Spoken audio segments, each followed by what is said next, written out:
Olá pessoal, eu sou o professor Renato Cani e estou aqui para mais um vídeo da disciplina de Filosofia e Ética Empresarial. Nesse vídeo eu vou corrigir e comentar os exercícios do número 7 ao número 20 sobre os conceitos fundamentais de ética empresarial.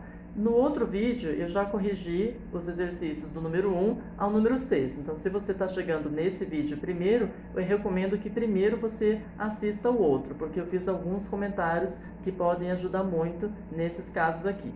Então, sem mais delongas, vamos ao exercício número 7. O enunciado diz o seguinte: fazer acordo entre concorrentes na elaboração de propostas para licitação é praxe no Brasil, de modo que é preciso cooperar com os demais licitantes para não ficar à margem do processo. Veja, a gente tem algumas pistas para nos indicar que a gente está diante de uma racionalização antiética. A primeira delas é quando ele fala que você diz que fazer acordo é praxe no Brasil. Ora, porque é praxe, porque é comum, não quer dizer que seja correto. É claro que acordos em licitações não são permitidos porque até a própria lei proíbe isso. Então, naturalmente, esse tipo de raciocínio leva a uma racionalização antiética. E é preciso estar atento porque, como eu sempre digo, a prática antiética não vem com carimbo na testa. Ela, em geral, vem com algum tipo de discurso que tenta justificar indevidamente. E é exatamente isso que nós temos no número 7. Vamos, então, ao número 8. Como coordenador de RH, você é responsável por um concurso interno destinado a preencher uma nova posição criada na empresa. Um autogestor lhe pede sigilosamente para que um funcionário da confiança dele seja selecionado. Seria bobagem não atender a um pedido desse. Veja, esse é o segundo exemplo que nessa lista o autor do livro coloca como uma resposta ambígua, depende, ou seja, depende da resposta que este coordenador de RH vai dar ao pedido que seu chefe lhe fez. Mas é importante ressaltar que o pedido feito por esse autogestor, é claro que é um pedido antiético, porque ele está fazendo um pedido para um favorecimento dentro de um processo que deveria ser um processo liso, isto é, um processo que vai se guiar pelo mérito e não por indicações feitas previamente. Agora, o que o coordenador de RH vai fazer é que vai determinar se a resposta dele vai ser ética ou antiética. Se ele decidir aceitar a ordem do autogestor, ele vai estar cometendo sim uma racionalização antiética, porque não interessa se foi uma ordem que veio de cima para baixo, o conteúdo dessa ordem é antiético. Agora, se ele decidir fazer o processo da maneira como deve ser feita, independente de favorecimentos ou beneficiar este ou aquele, ele pode até colocar o próprio emprego em risco, mas fazer isso, do ponto de vista ético, é a coisa certa. Então, se ele decidir não seguir essa ordem desse autogestor e, eventualmente, até denunciá-lo, ele estará tendo uma razão ética, nesse caso, do tipo altruísta restrito. E restrito de novo, porque o benefício dessa atitude dele vai ser a própria empresa e não outros grupos empresariais que não tem nada a ver com essa situação. Por isso, altruísmo do tipo restrito, porque beneficia um grupo limitado de pessoas. Vamos logo então para o número 9. Desde que haja análise prévia e autorização formal dada pela diretoria, é possível manter interesses em empresas fornecedoras, seja diretamente, seja através de familiares. Mesmo assim, o colaborador deve abster-se de influenciar qualquer negócio que envolva essas empresas, declarando-se impedido de administrar o contrato. Quando eu comentei um outro exemplo no vídeo anterior, eu dei o exemplo de uma empresa que contrata uma outra empresa da especialidade de publicidade para cuidar da sua propaganda. Então, eu vou voltar a esse exemplo aqui para pensar o exemplo do enunciado número 9. Ora, não é proibido eu ter, por exemplo, trabalho em uma empresa e eu posso ter ações numa outra empresa, por exemplo, uma empresa de publicidade.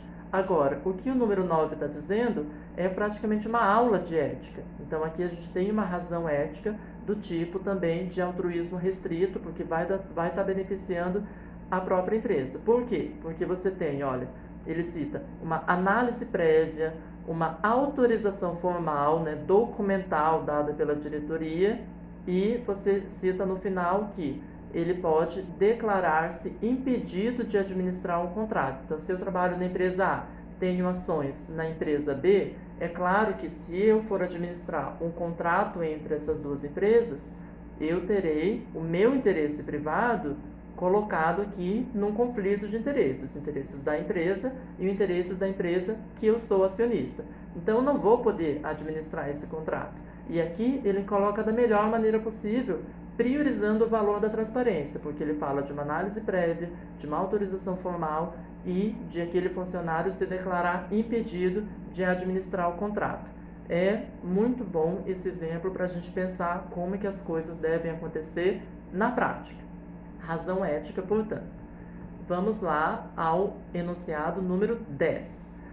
Para aprovar a implantação de um projeto de desenvolvimento em um município que tem um programa de incentivos fiscais para instalação de indústrias, os vereadores exigem contribuições. A gente já poderia parar por aqui. É claro que contribuições aqui são propinas, suborno, então a gente está diante de uma racionalização antiética. Mas vale a pena a gente comentar a conclusão desse enunciado, que é a seguinte: é o preço a ser pago para criar empregos, gerar impostos e impulsionar a economia local. É o famoso toma lá da cá, rouba mais faz, quando você relativiza. Não, mas aquele empresário, gente, tudo bem, ele só nega um pouco de imposto, mas ele dá emprego para tanta gente, né? Ah, é ruim com ele, pior sem ele. Negativo. Esse tipo de discurso é muito mais comum do que a gente imagina. E ele mascara uma racionalização antiética do tipo parcialista. E há outras implicações muito sérias, muito graves com esse tipo de discurso que, se vocês quiserem, comentem aqui embaixo a respeito disso, que a gente pode até fazer um vídeo só sobre esse tipo de caso, porque é muito sério, muito grave mesmo. Mas, antes disso, vamos lá para o número 11. Uma empresa patrocina um filme brasileiro valendo-se dos incentivos fiscais federais. Exige do produtor, porém, que 25% do investimento lhe seja repassado em dinheiro. Os interesses são mútuos. O produtor consegue recursos para sua produção e a empresa recupera parte dos impostos que iria pagar.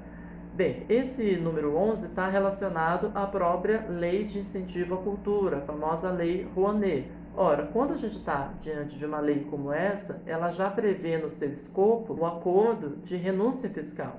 Então, assim, se o empresário exige uma parte em dinheiro daquela contribuição, ele está querendo obter esse benefício, digamos, fiscal por duas vezes. Uma vez pelo que é devido à lei e outra vez tentando aí fazer uma sonegação de impostos e recuperando parte do que ele investiu. Você precisa declarar todos os gastos correntes naquele contrato. 12. Para atingir as metas, que são desafiadoras, é preciso empenhar-se a fundo, mas também cabe contornar as normas que atrapalham a obtenção do próprio bônus. Ora, contornar as normas, só por aí a gente já percebe que a gente está diante de uma racionalização antiética. E como ele fala obtenção do próprio bônus, então a gente está falando de um contexto individual, a gente está diante de uma prática egoísta e não parcialista. Por quê? Quando a gente fala egoísmo, é interesse do indivíduo, único, isolado. E quando a gente fala parcialismo, é interesse de um grupo em detrimento do conjunto. Número 13. A concorrência leal não existe no Brasil porque aqui prevalece o vale tudo. Aqui a gente já poderia parar, né? Porque olha o raciocínio, olha toda a construção que a pessoa tenta fazer para passar um pano aí para uma atitude que certamente vai ser antiética, porque senão não teria por que começar com esse preâmbulo todo. Mas vamos continuar. Basta lembrar a generalizada sonegação de impostos e a crescente presença do mercado informal, de maneira que é preciso dançar conforme a música. Muito bem, aqui a gente tem, né, um exemplo muito claro e muito clássico até de racionalização antiética. Porque, de novo, a pessoa não diz com todas as letras, não, eu estou fazendo errado sim e eu assumo a consequência pelos meus atos. Ela diz, olha, se eu não fizer dessa maneira, eu não vou conseguir competir nesse mercado. olha, aqui no Brasil as pessoas não têm ética, então eu vou ter que dançar conforme a música. Mas não é bem assim que funciona. Esse discurso, mais uma vez, ele permeia muitas das relações sociais, não só no nosso país, em outros também, e eu gostaria de retornar a esse exemplo número 13 no nosso próximo vídeo, quando a gente for falar das morais empresariais, porque tanto nesse exemplo quanto em algumas outras considerações sobre as quais a gente vai comentar, paira essa imagem de que não, no Brasil tal coisa não funciona, não, no Brasil as leis não regulam o mercado de maneira suficiente, como se o nosso país fosse completamente separado das dinâmicas organizacionais e empresariais do resto do mundo. E não é bem assim, porque o que a gente percebe é que as falhas éticas que a gente tem dentro do nosso país acontecem também em outros. Vamos para o número 14, então. As questões ambientais constituem riscos organizacionais. Elas precisam ser gerenciadas com muito discernimento, pois podem comprometer a sustentabilidade do negócio e a própria habitabilidade do planeta. Esse é um exemplo muito interessante de razão ética, e ele é bastante interessante porque ele traz dois elementos. Ele fala da sustentabilidade do negócio, então ele pensa em questões econômicas, né, bem de gestão mesmo, e ele pensa, claro, em termos mais amplos da habitabilidade do planeta. Claro que se a gente tiver ações do ponto de vista ambiental, ações prejudiciais, claro que isso prejudica o nossa própria vida humana e a habitabilidade do nosso planeta. Mas é preciso ter em mente também que há uma análise de riscos empregada aqui, quando ele fala que ações ambientais impensadas podem comprometer a sustentabilidade do negócio, podem comprometer contratos internacionais celebrados e uma série de outras consequências econômicas. Então, há aqui um duplo aspecto e uma análise de risco muito bem feita. A gente vai voltar a esse tema da análise de risco, porque ela tem tudo a ver com ética. A gente vai voltar a isso no nosso próximo vídeo, quando a gente for falar sobre o conceito de moral da parceria. Então, a gente voltará a esse tipo de exemplo. Mas, por hora, vamos passar para o exercício número 15. O enunciado diz o seguinte: essa conversa de politicamente correto é um modismo norte-americano que não condiz com os padrões culturais brasileiros.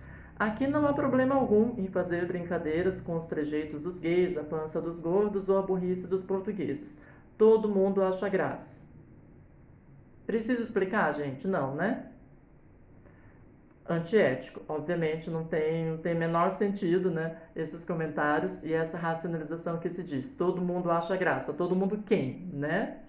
Já começa por aí a palhaçada. Mas, enfim, acredito que não tenha dúvidas sobre esse ponto número 15, mas se você quiser que eu fale mais a respeito disso, deixe aqui embaixo nos comentários. Número 16. Uma vez que a vida não está fácil, é importante ter uma atividade paralela para complementar o orçamento.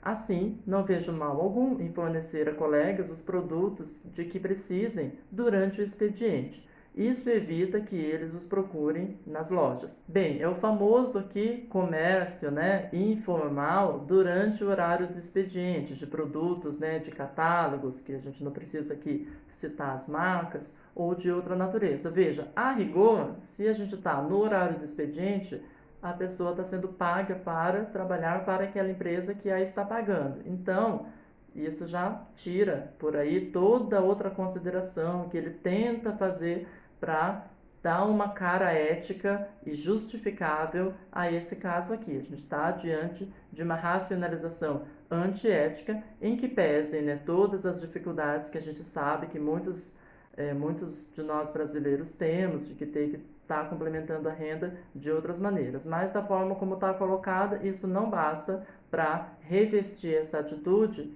de um contexto ético. Vamos então para o número 17. Em prol dos clientes, tudo se justifica. Por exemplo, se em vez de fazer um acordo entre 2 ou mais concorrentes para fixar preços ou dividir o mercado, for estabelecido um consenso em torno de descontos conjuntos. Esse item é muito interessante porque nos faz lembrar de que a racionalização antiética, um dos mecanismos que ela usa é modificar o nome das coisas. Então, formação de cartel vira consenso em torno de descontos conjuntos. Ora, desconto conjunto não soa tão ruim como cartel, mas, do ponto de vista ético, trata-se da mesma coisa. Fraude fiscal você troca para contabilidade criativa. Ah, não soa tão ruim, mas é a mesma coisa. Sonegação de imposto para legítima defesa, como alguns grupos aí defendem. Não adianta você modificar o nome da coisa para que ela passe a ser considerada ética.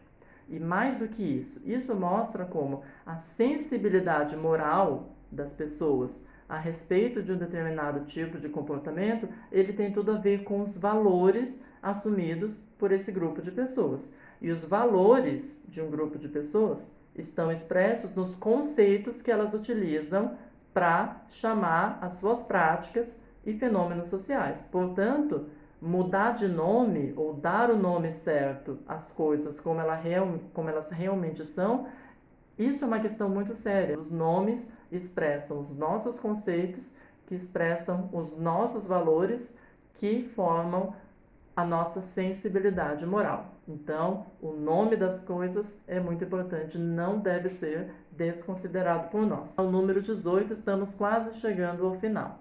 O diretor de recursos humanos de uma empreiteira envolvida em licitações dirigidas, obras superfaturadas e financiamento de campanhas políticas com Caixa 2, assiste a uma conferência sobre ética empresarial e propõe à diretoria a contratação do palestrante. O presidente veta a ideia dizendo-lhe: deixa de ser bobo, não vamos mexer nesse vespeiro.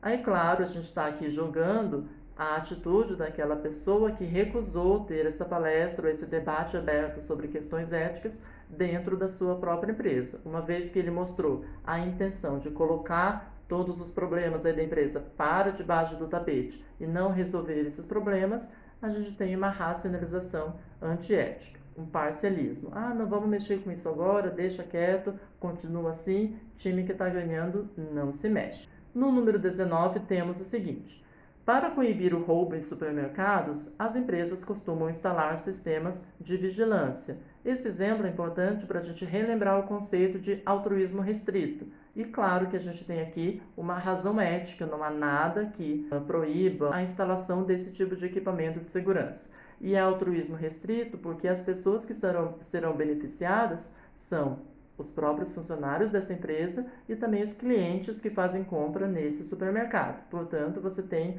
um bem do tipo restrito, que vai beneficiar algumas pessoas. Temos claramente uma razão ética. No número 20, eu vou deixar então que vocês leiam ali com detalhe, mas você tem um exemplo de uma doação feita por uma empresa da indústria farmacêutica. E esse exemplo está aqui para nos lembrar o conceito de altruísmo extremado, que é um dos tipos de altruísmo, mas que normalmente quando a gente pensa a palavra altruísmo, a gente só tem esse tipo de situação em mente, esse tipo de situação colocada no número 20, em que uma empresa ou alguma pessoa faz uma doação.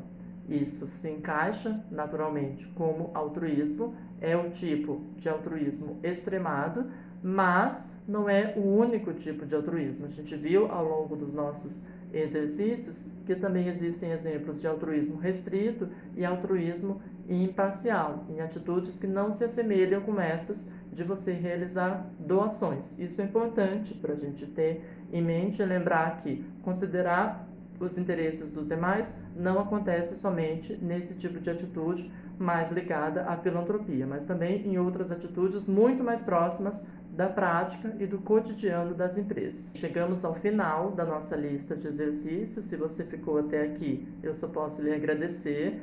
E agora eu peço o seguinte: se você tentou realizar os exercícios antes e depois veio aqui ao vídeo para conferir as respostas, como foi a minha recomendação, eu peço que você coloque aqui nos comentários como que você se saiu, quais foram as facilidades, quais foram as dificuldades, quais exercícios da lista confundiram mais a sua cabeça e como que foi, digamos assim, a sua taxa de acertos. Isso é importante para que a gente consiga conversar, aprofundar e saber como que está o nosso desenvolvimento ao longo da nossa disciplina. Agradeço mais uma vez se você ficou até aqui e a gente se vê numa próxima aula e no próximo vídeo. Muito obrigada!